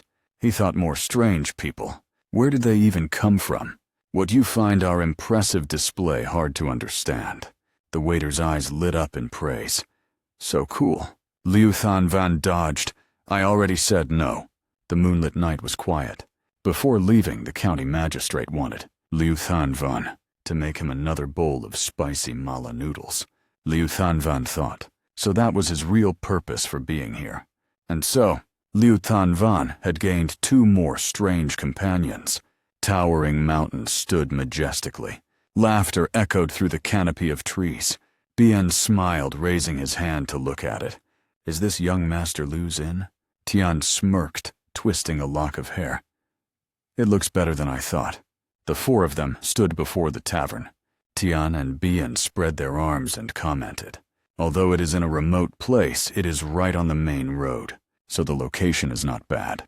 It even has guest rooms, so if it gets late, people can stay the night. Right." Bien suddenly broke into a sweat, his face darkening. Tian rubbed his chin, noticing. How could business here not be good? What is suddenly wrong with you, Bien? Bien suddenly waved his hands, whimpering. This caused Tian to jump back in fright. Liu Tan. Van, not knowing what was happening, sweated and rubbed the back of his neck, asking, "What is it? Is something wrong?" Bien stared intently at the lantern by the door and shouted, "Terrible, absolutely terrible, what is with that lantern? So that is why you wanted to take the lantern down." Tian hugged the crying Bien. "Take it somewhere else quickly." Lu Tan Van glanced at the hanging lantern, thinking, did he think it was a ghost or something? He asked, "What is it? Is there something wrong with that lantern?" "Yes." "So you were helping the lantern," he realized. Tian held Bien and shouted, "You fool. How can you expect any customers if you hang something like that? If this were an establishment open for business, you should have hung a castor plant lantern. That kind of lantern is only hung when a shop is closed, or at places that have gone out of business. A castor plant lantern means you are open, while a regular lantern means you are closed." Tian and Bien's faces turned pale as they shouted. This uneducated lout is a complete idiot. It is an insult to all merchants. Lu Tan Van broke into a cold sweat, his body trembling. I had no idea about this. He thought, is there really such a custom? But how could I possibly have known about the customs of this era? He rubbed his chin, thinking about the body's original owner. He was someone who wanted to become a martial arts master, but was pathetically weak. And of course, he was a fool when it came to business. Not just in commerce, but all of his skills were lacking. Tian and Bien complained, "We have only just begun, and we are already in trouble." Lu Tan Van's face darkened as he stood in a corner. If I had to be reincarnated anyway, couldn't I have been reborn into an intelligent body, a more capable one? Other people, they just have to be physically strong, or have some kind of mysterious talent. A mysterious figure hid behind the bushes, watching Lu Tan Van's group enter the tavern. The mysterious figure was a trembling woman, who whispered while biting her nails. This time I absolutely must. Tian and Bien threw out some documents urging him. "Now then, young Master Lu. First of all, young Master, please complete these documents first." Lu Tan Van pressed his lips together. He held his brush with wide eyes working behind them. Tian and Bien smiled wickedly. "And please prepare the tax documents for the county, as commanded by the magistrate, because paying taxes is our basic duty after all," Tian and Bien explained. "In order to sell wine or food at the inn, the young master must not forget to operate and register the business." Lu Tan Van sweated as he wrote diligently. "If I can just finish this one last thing, then I can finally start my business officially." Tian waved a finger. "Wait a moment. It seems like something is still missing." Bien's expression was sinister. "Now that you mention it in this inn, there is a strange little dog over there. It often takes discarded documents and chews on them." Bien turned to look at Lu Tan Van. A person who is both the innkeeper and the chef is this young Master Lu. Tian and Bien frantically searched for something throughout the inn. The two of them wiped their sweat, panting. "It does not seem to be here. It is clearly not here." Both of them smirked. "That is right. So what should we do now?" Lu Tan Van held the documents and smiled brightly. "I have finished preparing all the documents. So can I start the business now?" Tian and Bien shouted excitedly. "Well then, from now on, the star of the inn, who is its symbol, as well as the face of the inn, the selection for a new staff member begins." A few people stood in a neat line. "Now candidates, please come in." Lu Tan Van was alarmed. A selection contest all of a sudden. Tian sat on the table smirking. "First candidate, please." Lu Tan Van glanced over, rubbing his chin. Well, in any case, this is good for business, so having another staff member would be fine, I suppose. Tian announced, "Candidate, begin your performance." This candidate is energetic. Lak Hong Tu Tao and 2 plates of mantou accepted the applications. "Esteemed guests, please wait a moment. The dishes will be served right away." This person raps a lot, causing Lu Tan Van to sweat in surprise. What is this? Is this not rap? A black-eyed candidate performed a tongue-twisting rap. If you want to eat chicken, then order Vienne. Vienne bach quiche. Tien suavely stroked his hair, interrupting the candidate's rap and rejecting him. The three of them, excluding Tan Van, waved to eliminate him. Lu Tan Van sweated helplessly. How about we just pick someone randomly? Why is there a requirement for singing and dancing talent? Ah, no. The candidate's singing and dancing ability. Bien shouted loudly, fiery, causing Lu Tan Van and Jia An to be startled. Young Master Lu is speaking foolish words again. Please just sit still. Thien pointed. Now shall we start again? All the candidates showed off their talents. Lu Tan Van helplessly faded away. How could I possibly be watching a rap show? From ancient China, a few more candidates danced chaotically, causing Tan Van's face to darken. He thought, this is not it. He slammed the table and stood up. Everyone stop now. He looked around and raised his voice slightly. My tavern is not a noisy place, bustling like this. Hong Da Tu Lao is a place where diners enjoy delicious dishes when they are hungry. He lowered his head with a somber expression. It is a place where they can rest a little when they are tired. Therefore, I do not need a waiter. The other three sadly waved their hands, dismissing the candidates. The three of them huddled together to speak ill of Tan Van. One said he was a strange person. Another said he was hardly a normal person. Jia An specifically called him a pervert. Although he could hear them, he was helpless. He sighed, resting his chin on his hand. Anyway, it's fortunate that this business doesn't need an attendant. A strange figure burst through the door, shouting loudly. Wait a moment, it can't end like this. Thien and Bien were surprised. Is it you again? How did you manage to follow us all the way here? That person knelt down and begged. I beg you, please let me work as an attendant here. Tien and Bien looked on with disdain. You have no talent for speaking, let alone your appearance. Wouldn't that be a problem? That person shouted loudly, taking off their hat. Please let me in. I am confident I will work hard, if you give me a chance. Thien refused. That won't do. An inn that isn't even operational yet. How could we possibly hire a large woman like you? The girl knelt down sincerely. Tien looked down at her. Besides, young Master Lu said we don't need an attendant. As he was speaking, a hand reached out and touched his shoulder. Lu Tan Van announced, seriously hired. Tien was bewildered. He waved his hands. She passed. I said she passed. Everyone there stood and watched in surprise. The girl cried while thanking him. You hired me, thank you, innkeeper. Lu Tan Van blushed. Innkeeper, you say? That title seems a bit much. Not that I dislike it. The three people behind him thought dejectedly. What a pervert. The girl enthusiastically called Tan Van innkeeper, making him happily agree, regardless of whether the judgment was fair or not. Just like that, the woman was hired as an attendant. The girl trembled, holding the piece of silver in her hand. The innkeeper is advancing my salary. Is this silver? He stood opposite her and asked, What am I not allowed to do so? The girl knelt and prostrated herself, bowing in gratitude, which made him feel awkward. Because of her circumstances, she appeared to be very poor. That's why he gave her an advance on her salary, and for that she was grateful. The girl's reaction was a bit excessive. Tien and Bien were also busy, finding a way to arrange the inn, all around. They helped him when the inn became stable. Finally, all preparations for the business were complete. Jia An climbed onto the roof to hang lanterns. Now all they had to do was wait for a normal customer. To visit, the guest bell rang. The young waitress happily went out to greet them. But as soon as she saw the customer's figure, Lu Tan Van's face turned pale with fear. When she saw a man who looked like he was from the martial world enter. The middle-aged man who had just arrived paid no attention to her. A small sound rang out. From behind him, strangely, a line of people from the Hak Lam Society appeared. What was unexpected was a group from the Huyat Hong Society also appeared here.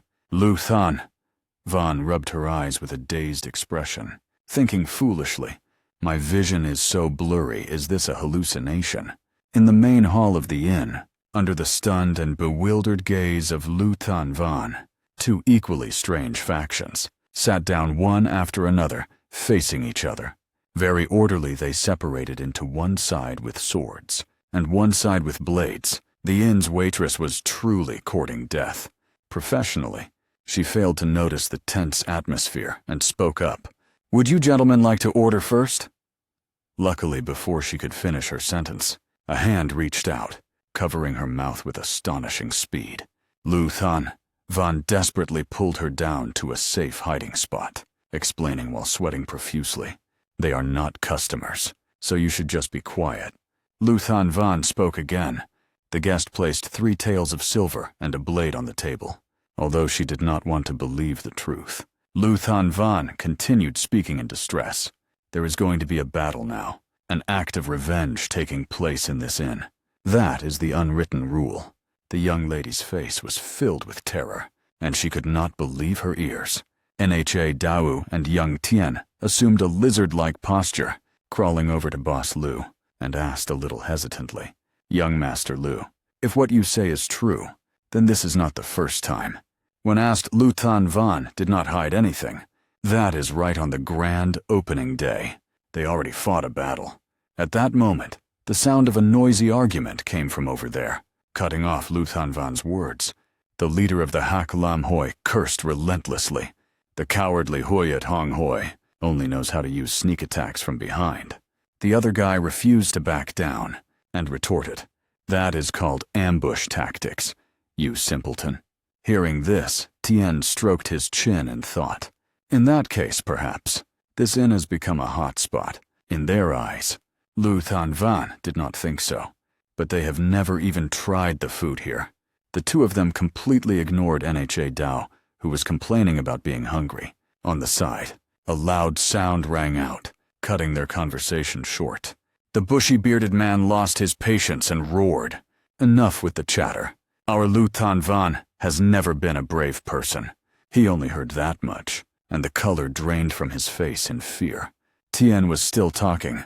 With fists and blades, they have come to see the Hongda Inn, as a place famous for fighting. As if to prove Tien's words, a battle erupted over there at that very moment. The two factions charged at each other, clashing loudly. Fighting with such abandon, they forgot everything else. Dust and smoke rose, obscuring everything. Van cried sorrowfully, tears streaming down his face. "What is all this? This is terrible," the young lady worried. Da'an was still being stubborn with his empty stomach. Tien watched the fiery battle outside the main hall and sighed. If this place becomes known as a fighting ground for martial artists of the Jianghu, surely no one will dare to come to the inn anymore. Tien sighed sorrowfully. Bien did not care about the guests at all. He had to stay alive first and think later.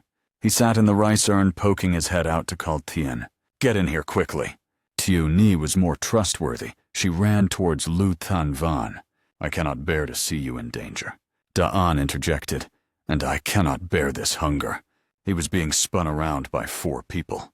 Perhaps the girl Da'an had gone mad from hunger. The little girl rushed outside and yelled, "I said I can't take it anymore." On this side, the young lady pressed Van's head into her chest. Unafraid in the face of death, she declared, "I will sacrifice my life to save the innkeeper." Van's head was pushed into the 2 mountains, to the point he could not breathe. She said again, "Trust me." The battle continued dramatically. The old man with the scar had knocked away the bearded old man's saber. Coincidentally, that saber flew in the direction of Van and that young lady. She panicked and hid behind him. Poor Van had just managed to breathe. When the flying saber frightened him so much, he nearly had a heart attack. He looked at the saber embedded in the ground before him, drenched in sweat. A long moment passed before he regained his composure. After calming down, he turned to question her. "You said you would protect me. How could you use me as a shield?" The young lady was on the verge of tears. "But I was scared too. I will definitely protect you." While the 2 of them were still squabbling, a figure was knocked flying towards them. The waitress cried out in fear, then dashed to the side. She was as cowardly as one could be. He saw the situation was unstable and led the way toward the door. The girl, though her legs were trembling with fear, stuck close behind him. At this moment, outside the inn, A slender figure, strictly escorted, appeared. She was a little doubtful. How could it be so noisy inside? She had intended to push the door open and enter, but unexpectedly, someone from inside was one step ahead and rushed out, colliding with her. The collision made Liu Tanvan see stars. He reached out to feel the person he bumped into, thinking to himself, "A guest official. I almost fell." Liu Tan. Van's train of thought was interrupted, as the waitress behind him also failed to stop in time and crashed into him. She naturally ended up pressing on top of him. Liu Tanvan, caught between two beautiful women, thought with satisfaction, "The entire inn as well as my business. I could not care less what happens to them now." But such a dreamlike moment could not last long. Although the newly arrived woman was a peerless beauty, she was not to be trifled with. She forcefully grabbed a lock of hair on Liu Tanvan's forehead. Her voice was dangerous. "Perhaps you wish to die, you bastard." Her beautiful face was filled with killing intent. It was clear she had been angered. Her entourage also radiated killing intent, reinforcing their young miss's imposing presence. Liu Tanvan was utterly spineless. He meekly admitted his fault at once. "But please do not kill this body." Hearing this, the waitress let out a sob, horrified. "In that case, let me take care of the innkeeper's body." The beauty, pulling on Boss Liu's hair until his face distorted, looked at him in surprise. "Innkeeper? So this is Liu Tanvan, the owner of the inn. Could it be that this man belongs to Tanwai?" Just then an incident occurred. From inside the inn, someone was thrown out, startling the beautiful woman. She was greeting Liu Qingyun. She looked at the mess before her, finding it troublesome. She extended a delicate hand and ordered her subordinate, "First take care of this place." The attendant behind her immediately threw a dagger, pinning it to a wooden table. With a crash, the wooden table then exploded. Inside the inn, the two factions from earlier were still fighting. The beautiful woman entered with her 3 attendants, speaking from on high. "These madmen are being too loud in here. Anyone who wants to live should get out of here now." The young beauty placed her hands on her hips and declared domineeringly, "Because I have business to attend to in this inn." The leader of the Huyat Honghoi heard this and sneered. "Am I deaf? What did you say? How dare you drive the Huyat Honghoi and the Hak Lam Hoi out of this place? In any case, a woman like you cannot do anything." The other man cried out, "Wait," wanting the bearded man to stop talking. But that man did not listen, continuing his mockery. "From the looks of it, you seem to be of marriageable age. You should hurry up and find yourself a husband." He reached out his hand and continued to lecture. "Do not think about meddling in the affairs of men." But while he was off guard, with a thud, a large sharp spike flew and pierced through his hand. A dangerous voice rang out, her face filled with killing intent. "How dare you utter such disrespectful words in the territory of the Duong Mon, in Tu Shuyen?" The other side grew cautious. The Duong Mon. Did she say the Duong Mon? Then, with that arrogant attitude, could she be the beloved daughter of the Duong family of Tu Shuyen? It was just as he thought. The great beauty before them was Duong Duant Doan, the young lady of the Duong family. The bearded man only then belatedly realized the Tang sect. So that was poison. Suddenly the loud clamor fell silent. The entire hall fell silent at the sight of the bearded man's hand. That hand had just been struck by Duong Duant Doan's poison. It now looked as if it had no bones. It hung limply, the skin a deathly purple, as if it were necrotic. Duong Duant Doan smugly licked the needle in her hand. "What was that you said just now? This poison can kill both men and women." The scar-faced man asked frantically, "Are you all right?" Before he could finish speaking, a needle pierced his only remaining good eye. It was because the other man kept flailing his poisoned hand around. In a panic, he screamed in pain, "My eye." And so the one-armed man had another useless arm. The one-eyed man was now blind in his other eye. Both of them cried out in agony. The midday sun grew a little harsher. A command rang out from inside the inn. "Everyone disperse, save the duel for another time." Returning to Liu Tanvan, he still had not escaped Duong Duan Doan's grasp. She lifted his head to her level. "It has all been taken care of. but I wasted my energy on such trivial matters. So now I'm hungry." She looked at Lu Tanvan arrogantly, as if bestowing a favor. "Before we continue talking, I want something to eat. That delicacy you call black bean noodles. Perhaps I should give it a try." Lu Tanvan was stirring the mixture of mushrooms, peppers, sauce, and spices in the wok. His mind was wandering again. So to sum it up, that fearsome woman is a member of the Tang sect from Sichuan, the pinnacle of poison and assassination techniques in the martial world. According to the rumors he had heard, their hidden weapons were all strange and came in countless forms, worthy of the name Tang sect. According to the rumors he had heard, each of their hidden weapons was strange and came in countless forms, worthy of the name Tang sect. As a representative of the martial world operating in the Sichuan region, Liu Tanvan had countless times imagined the image of Dak Yu Duong's sect leader Trivan and his beloved daughter, Dak Diep Duong Dont Don. Liu Tanvan sighed as he made the noodles. He did not know why such an important figure would come here, but he hoped that after she finished the noodles, she would leave feeling satisfied. After showcasing all his skills, the noodles were finally ready. He brought them up and introduced the best dish at the inn, black bean noodles. Duong Don Don said with satisfaction, "It looks good. I can already smell its wonderful aroma." The attendant shouted unwillingly, give me some, give me some." Lady Duong picked up her chopsticks. Liu Tanvan found the way she held her chopsticks strange.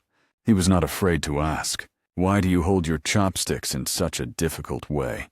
A voice said, "As expected of young Master Liu."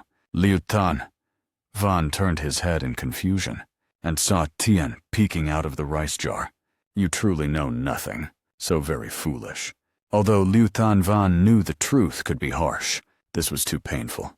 Tian explained, "The index finger has the ability to remember, and the middle finger has the ability to secrete poison.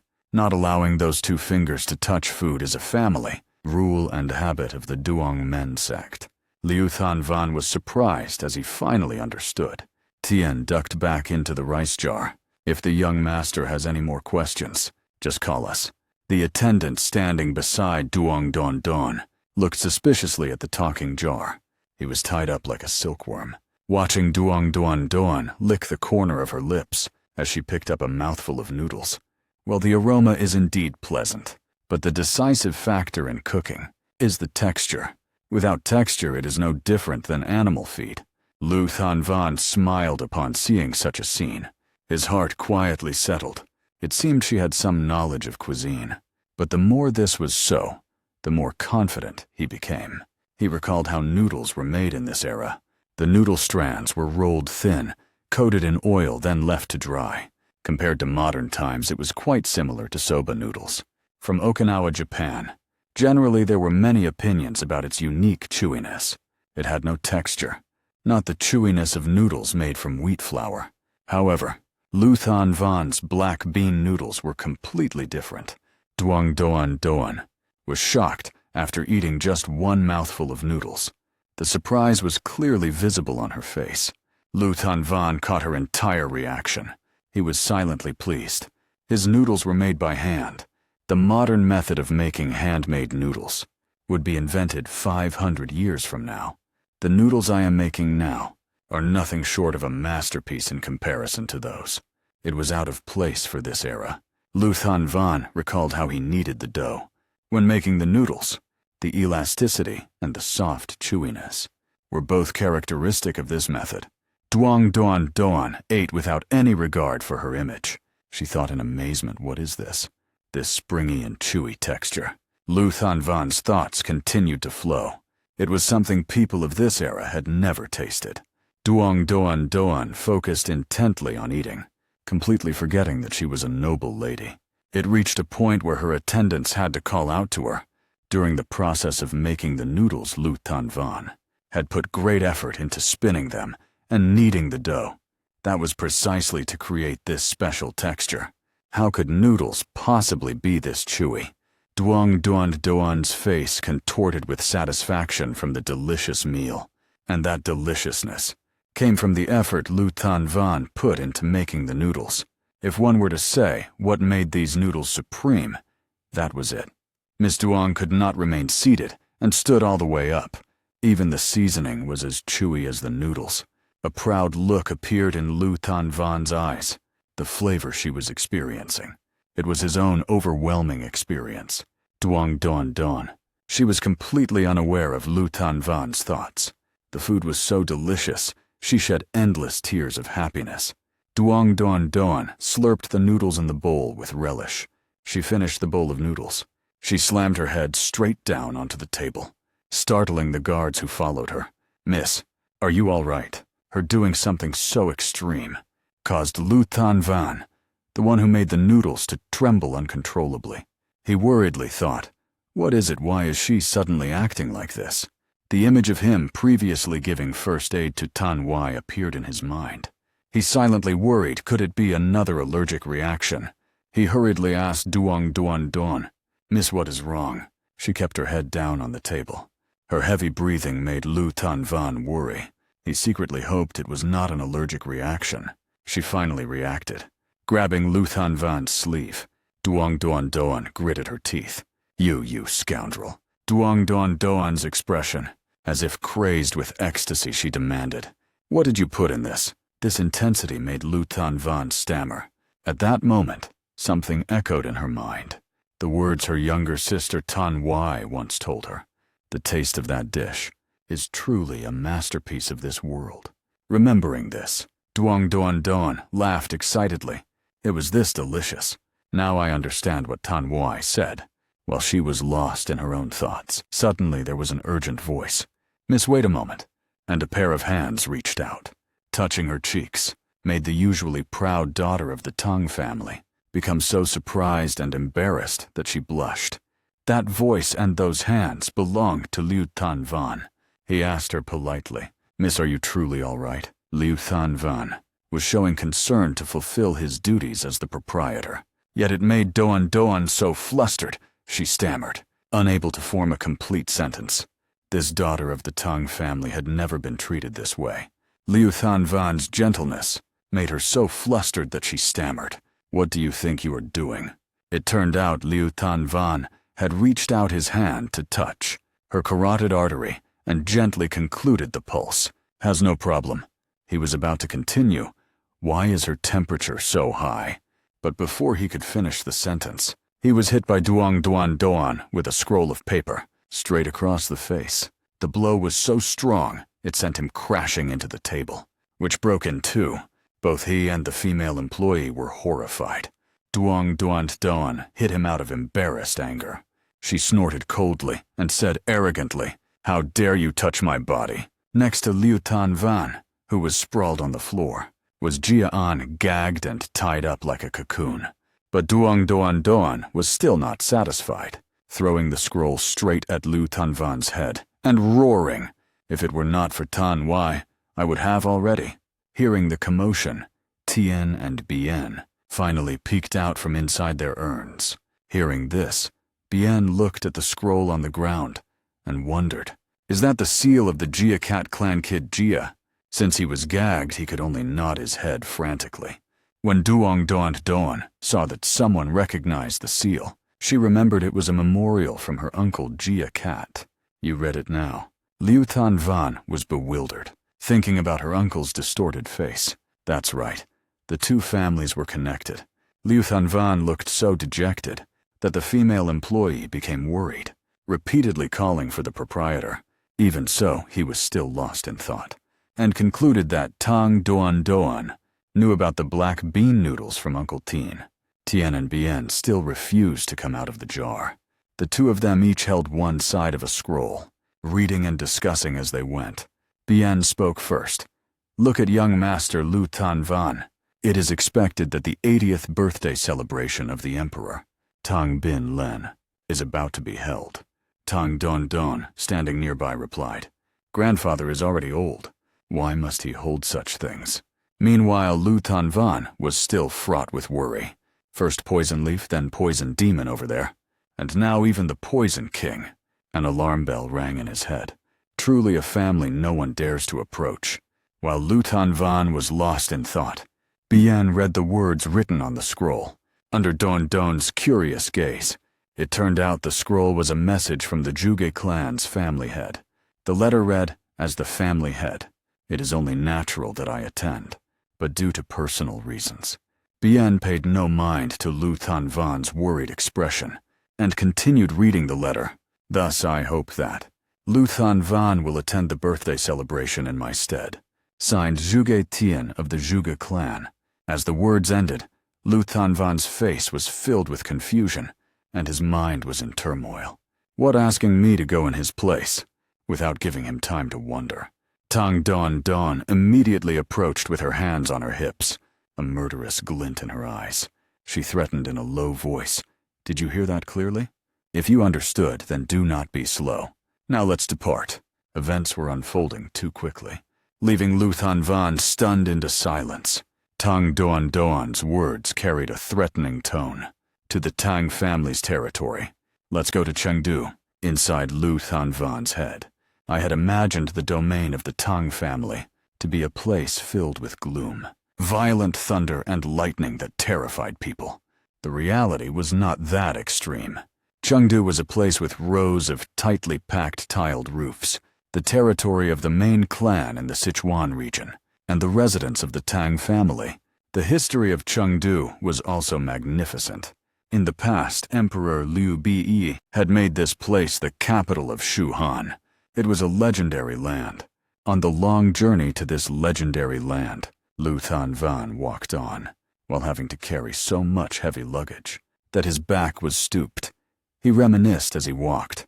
He was a fan of the romance of the Three Kingdoms and Zhuge Liang. So when he was transported to this era, he had vowed that one day he would make a pilgrimage to this very place. Ideals were one thing, but reality was cruel, because on this trip, he also had to feed several other mouths. Duong Doan Doan and the little one, Jia An, were both devouring their food. While eating his pastry, Duong Doan Doan praised it. "This cake has always been this delicious. Why is it that the entire group departed together, yet only one person?"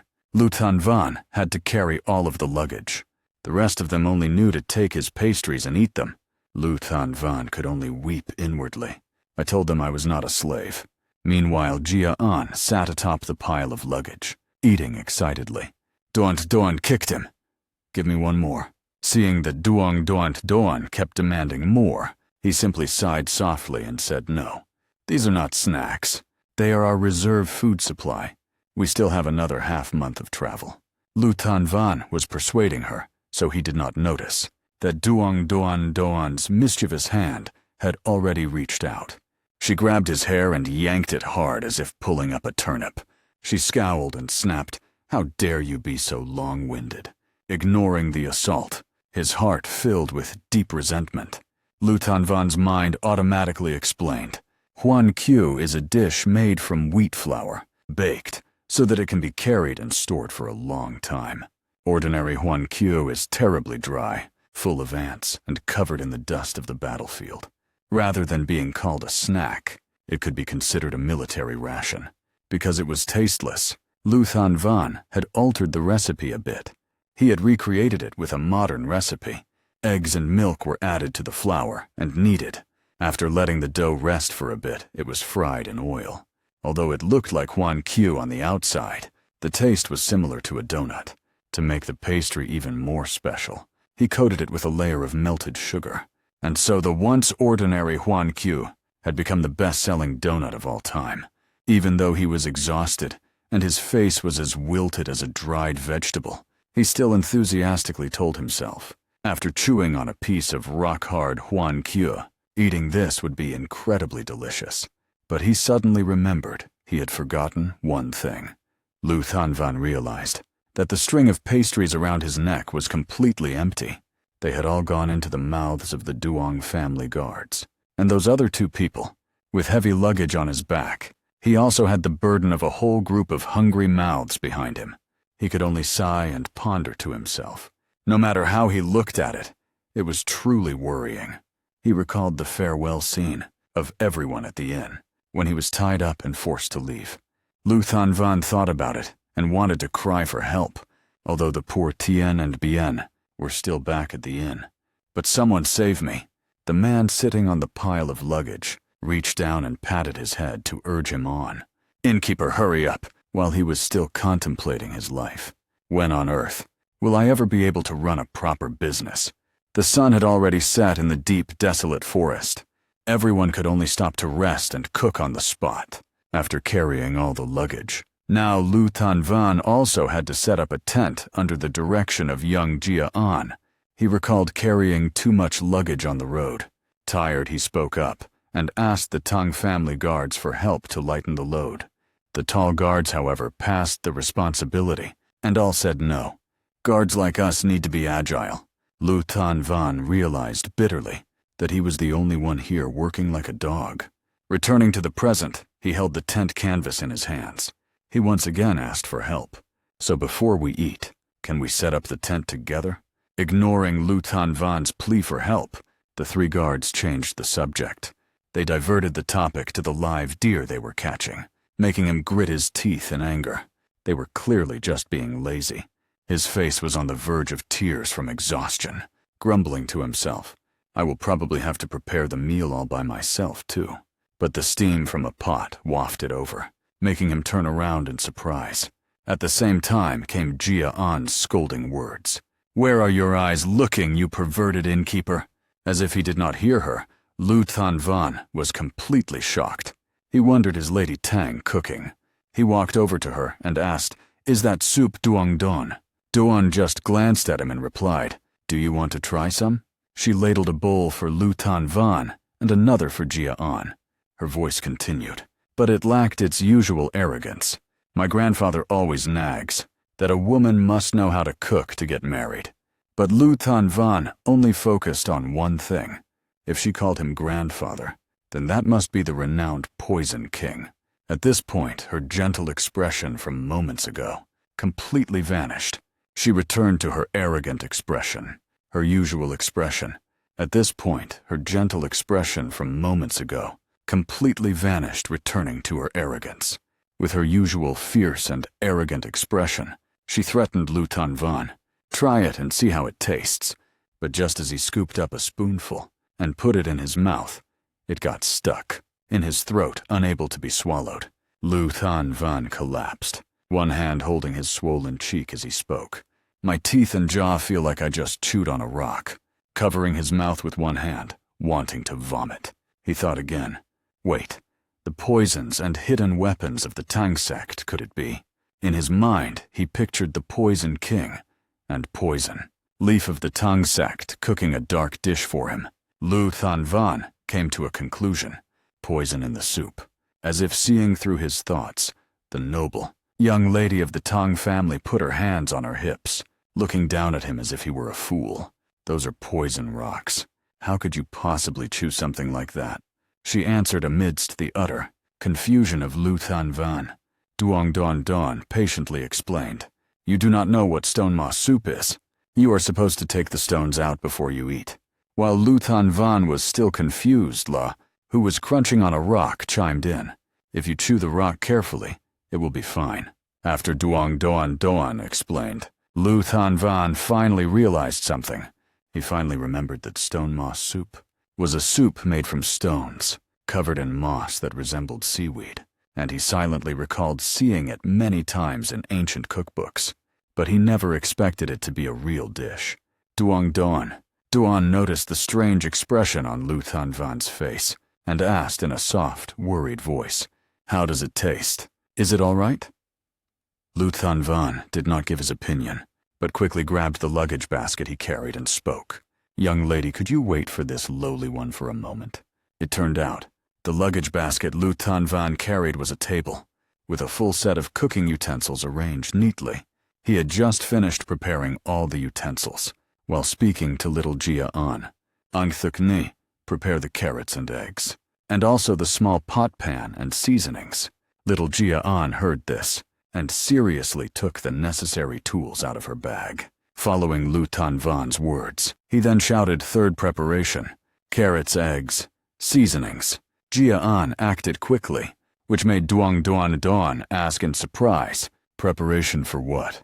Tossing a kitchen knife in the air, the servant girl replied. This servant also does not know what he is talking about. Under the seamless coordination of Lu Thanvan and Jia An, the cooking utensils and ingredients were tossed into the air. With his superior experience as a chef, with just a few basic movements, the pile of utensils and ingredients was laid out neatly. Duong Doan, watching Lu Thanvan's strange actions, wondered to herself, "What is he doing?" She thought to herself, although I do not know why. Her eyes were fixated, watching Lu Thanvan's cooking movements, and listening to him narrate his culinary performance. First of all, we must separate all the moss-covered pebbles, because there will be small pebbles left inside. We will need to add salt and pepper. The moss is so tough it cannot be chewed, so we need to add noodles and various toppings. Duong Doan's eyes were filled with astonishment. Looking at him, it is as if he has become a completely different person. Jia An was just standing to the side, raising both hands to show that she was hungry. The night moon is truly beautiful. In her heart, Duong Doan clicked her tongue and cursed Lu Thanvan. That arrogant fool. Jia An's urging voice continued to echo. Hurry up, you perverted owner. The wait was not in vain. A steaming hot bowl of noodles was ready. The colors and presentation were eye-catching. A fragrant aroma wafted out. Lu Thanvan called Doan and Jia An to eat. Jia An buried his head in the bowl, slurping loudly. But Duong Doan looked skeptical. What is this? You just put noodles in crab soup? She questioned him, while picking up a few strands of noodles to try. She even reprimanded him for his impudence. She had just put a few strands of noodles into her mouth. She was utterly astonished, but it was truly different.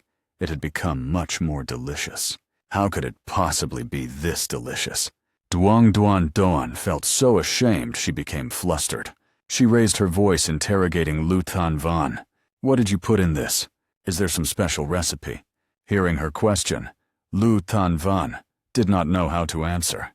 He scratched his head and replied gently, It is nothing special. This humble one only adjusted the seasoning a little. He continued to explain to her, For young Lady Duong, who always cares about the texture of the dish. Hearing him mention that, she jumped even while eating. Lu Thanvan continued speaking. This humble one cut the slices of carrot and egg into small pieces and sprinkled them on top of the noodles. He rubbed his chin and said, Other than those things, it is not much different from the dish that the young lady made. Such an explanation could not convince Duong Doan. She immediately refuted it. Duong Doan said to Lu Thanvan in a loud voice, There is no way that just adding these ingredients could make the dish taste so different. Even in my clan, the master chefs cook dishes like this every day. Duong Doan knew she had discovered the secret. Pointing her finger at Lu Thanvan, she spoke in a firm voice, So do not you dare lie. Spit out the secret recipe now. In return, there were only 3 words. She pointed her finger at Lu Thanvan. She spoke in a firm voice, So do not you dare lie. Spit out the secret recipe now. In return, there were only 3 words. Lady Duong was extremely serious. He was earnestly lecturing her. The moonlight cast a beautiful glow upon him. Lu Thanvan spoke in a soft voice. Compared to special techniques or secret recipes, what is more important in cooking is effort and understanding the diner's preferences. That is what transforms ordinary ingredients into an outstanding dish. Lu Thanvan's words made Duong Doan seem to have a realization, as if she understood something. She blushed as she listened to him continue. If there were a secret recipe, it would be a secret, wouldn't it?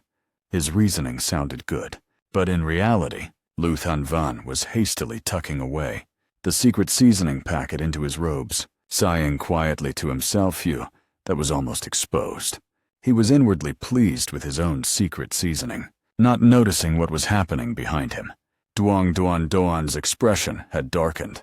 She immediately grabbed him, spinning him around to face her. Duong Doan was both embarrassed and angry. She grabbed Lu Thanvan's collar with both hands. Her face beat red, she said, Why must you say such arrogant things? Her actions made Lu Thanvan think that she had discovered the secret seasoning, so he hurriedly tried to explain. I apologize, young lady, but MSG isn't harmful to the body. Duong Duan Doan knew nothing about the secret seasoning, but she was not about to let this go. She fiercely closed the distance to Lu Tanvan, staring at his lips as she spoke. Those deceitful lips of yours.